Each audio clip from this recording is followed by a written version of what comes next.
Hello, everybody. I see no one joining us right now, but are you ready to do more nothing at the Float Shack in Red Deer? Please introduce yourselves. Hi, I'm Katie. I am the Marketing and Communications Specialist with Proud Fertility. And I'm Lance Foss, one of the co-founders of the Float Shack here in Red Deer, Alberta. Okay. So we're here today to do a tour of your facility. Can you take us around? It's very cozy over there. Yeah, this is our lobby area. This is a place that we've built to help people ease into their float and a place for them to relax and sort of come back to all their senses after their float. So, Can we just take a peek? What's yeah. this? Is this spying your neighbors? Yeah, this is our seating area. We're building a T-bar here, so that's under construction. We also have a quieter library and reading space for those who want to be a little more to themselves after their float. This is just a private area here. Wow, look at that. Very, very cozy. Nice. And you can also use these machines. What are these machines for? This here is an inversion table. That's actually, you lie back on there, you put your feet in there, and then you actually flip upside down. That helps a lot with opening the spine and decompression. Okay. Yeah, Nice for you to join us. We have 2 viewers. Let's keep going. We're at the Float Shack, everybody. In Red Deer, it's we're the most well-known and the only float place in Red Deer. So today you're going to tell us a little bit more about why we float. Why do people come to these places like this to float? Well, first I'm going to introduce you to the float tank and show you what we have. Wow, has my name on it. Does Katie have one? Yep, she's just over there. Okay, Katie, you're over here. It's Katie. Come on in. All right, so right here we have the float tank. Dun, dun, dun. Inside here there's 1,000 pounds of Epsom salt, saturated in 10 inches of skin temperature water, in a light soundproof environment which you float upon the surface like a cork. So essentially, the effects of gravity and sensory input almost become completely eliminated from the body, should allow you to fall in one of the deepest states of relaxation. So, while you're floating on top of the surface there, there's no outside pressures on the body, and the effects of gravity are almost eliminated. So when you're floating there, you're allowed to decompress and open up a bit. So places like the hips, the back, the knees, the ankles, places that are normally pushing down from gravity, they're allowed to open up. You're allowed to get more increased oxygen, biochemicals, blood flow through those areas, ultimately allowing the body the time and environment it needs to do its job and heal itself. So it's especially beneficial to mothers while they're pregnant, as when they're floating there, the weight of the baby is taken off the hips and the back. So you have a lot of pregnant moms that come here? Yeah, actually, new mothers and pregnant women are one of our largest demographics of people we see. New mothers, largely because they never get any time to themselves. They're always with the child, they're doing the family thing, so they come here to check out, leave everything away for 90 minutes, take some time for themselves, process the life around them. And As you were telling me earlier about the benefits of Epsom salt and pain relief. yeah, so essentially inside here, like I mentioned, there's 1,000 pounds of Epsom salt. What Epsom salt is it's magnesium sulfate. And the magnesium, when you're floating in it, well, for years we've put a cup of Epsom salts in our bath to help with muscle recovery, aches and pains. In here, there's that 1,000 pounds. So when you're lying in there, it's absorbed through the skin, which brings the levels up in the body. It helps a lot with muscle tensions, aches and pains. Magnesium helps a lot with managing stress, getting deep sleeps, and maintaining that calm state. Magnesium is known as the relaxation mineral, and a large amount of people in North America are severely deficient in magnesium. Katie, have you ever floated before? Sorry? Have you floated before? I've never floated before, but I'm super excited to do it. Okay. What are some of your apprehensions? Do you have any questions for Lance? No, actually. How long is a typical float? Normally, our floats here we do are 90 minutes long. What's that? Is that a special number for something? Yeah, the or- reason why we do 90 minutes is because it mimics the natural 90-minute REM sleep cycles. So when you get in the tank, you're allowed to get comfortable, go through your thoughts, sort of dip down into those deeper states of relaxation, and stay there for a bit. And normally on your natural waking cycles, that sort of mimics that 90-minute cycle. So normally people will come out of their float just before that 90-minute music comes on. Okay. I floated a few times before, so I felt it was very difficult in the beginning. So what are the different purposes of this floating? Is it just to check out, or is it just to like play mind games with yourself? Like, well, we see people come to the float check for all different reasons. Some people come for aches and pains and physical relief.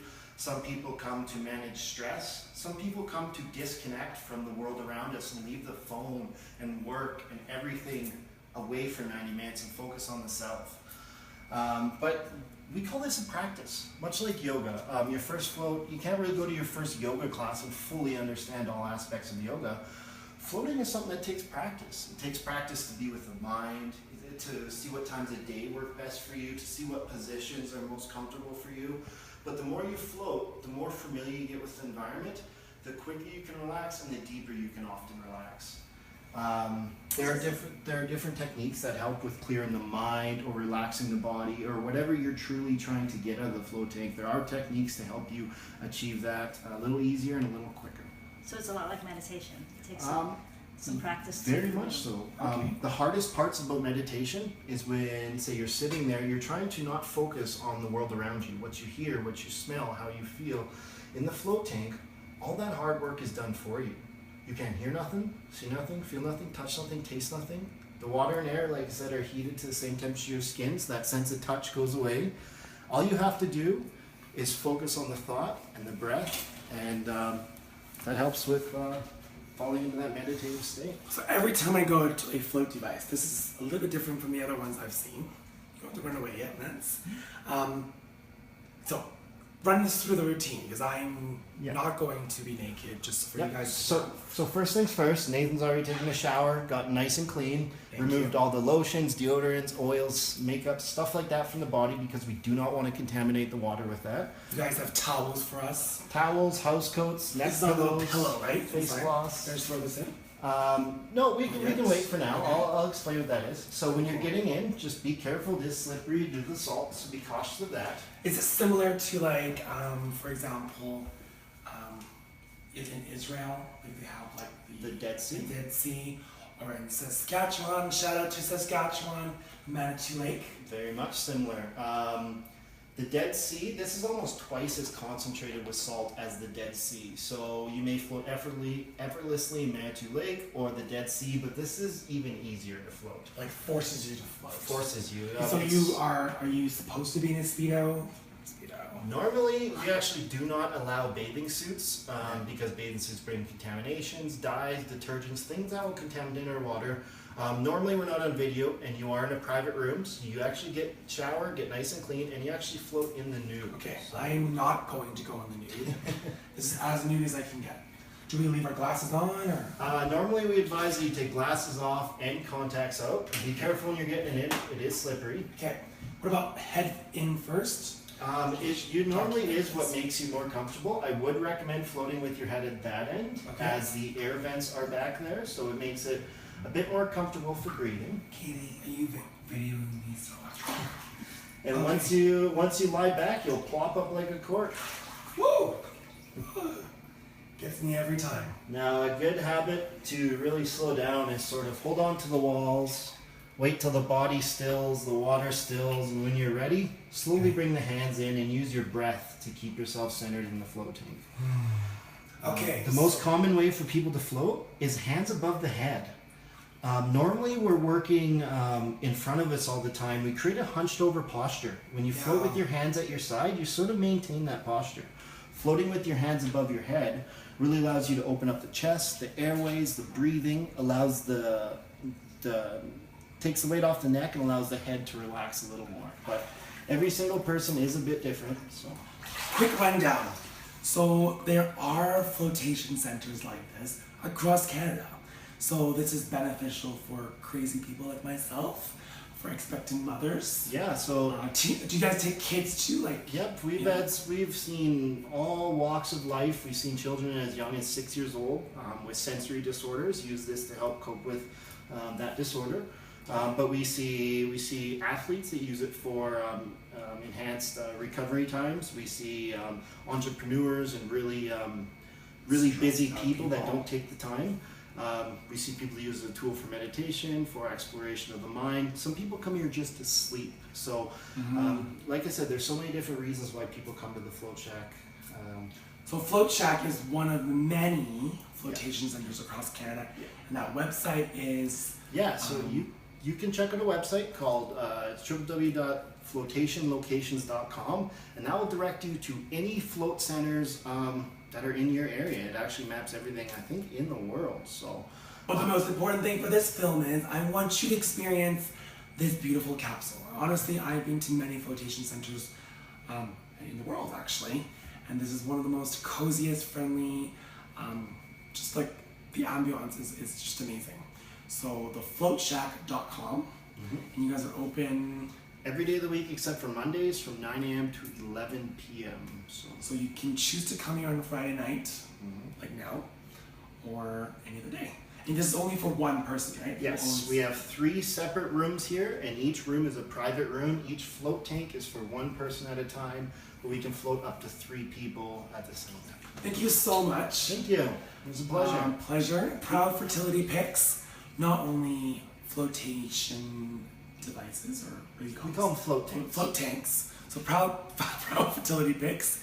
Float tanks for everybody, especially moms, and also Proud Fertility picks.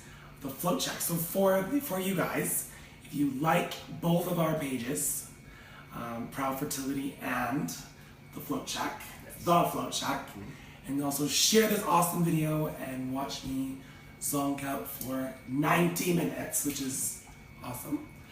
We will give you a free float. We will choose one winner, possibly even 2 if you're lucky. Thank you so much. Thanks, Katie.